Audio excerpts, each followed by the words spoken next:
बदकिस्मती से पाकिस्तान में आज भी पागल फलसफी का नाच जारी है। दायरे का सफर खत्म होने में नहीं आ रहा। आज की सूरत हाल पर दिल अफसुर्दा है। मैंने डांग सोटे की सियासत भी की है, बहुत लड़ाइयाँ लड़ी हैं, लेकिन इस नतीजे पे पहुंचा हूँ कि इस्लाह अहवाल के लिए सबको अपने अपने किए पर शर्मिंदा होना पड़ेगा।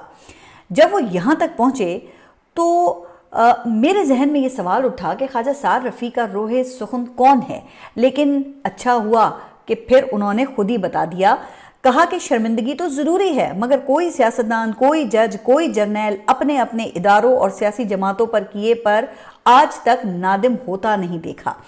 इसमें सब शामिल हैं। आज एक की बारी है तो कल दूसरे की बारी होगी। ये दायरे की बारियां हैं जो लगी रहेंगी जब तक हम शर्मशार नहीं होंगे। अच्छा, मुझे नहीं पता कि ख्वाजा सार रफ़ीक की ये बात ये कहां कहां जाकर लगी होगी, क्योंकि जाते जाते ख्वाजा सार रफ़ीक ने ये भी कह दिया, कोई किसी की सियासत खत्म नहीं कर सकता, कोई किसी को माइनस नहीं कर सकता।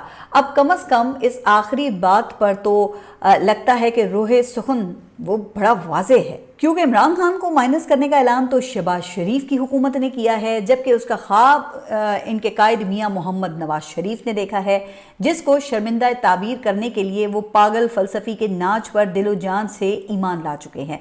अब मुझे नहीं पता कि ये दो शख्सियात अपने नज़रियाती कारकुन की फरियाद पर कितना शर्मसार होती हैं।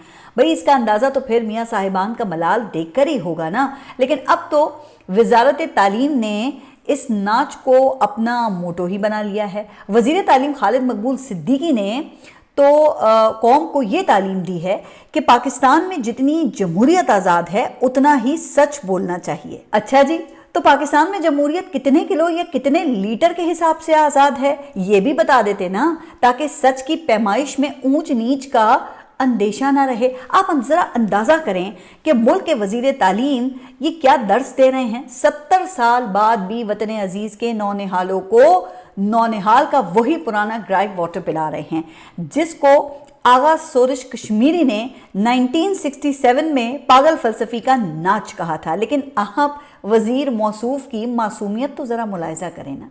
फरमाते हैं कि मुल्क बना लिया है मगर 78 बरसों में मकसद ना बना पाए। वाह खालिद मकबूल सिद्दीकी साहब, वाह। वैसे मकसद पाने में नाकामी का सबब तो आपको बताने की जरा तौफीक नहीं हुई, लेकिन अपना मकसद पाने का आपने खूब नुस्खा तजवीज़ फरमाया कि उतना ही सच बोलो जितनी जमहूरियत आज़ाद है।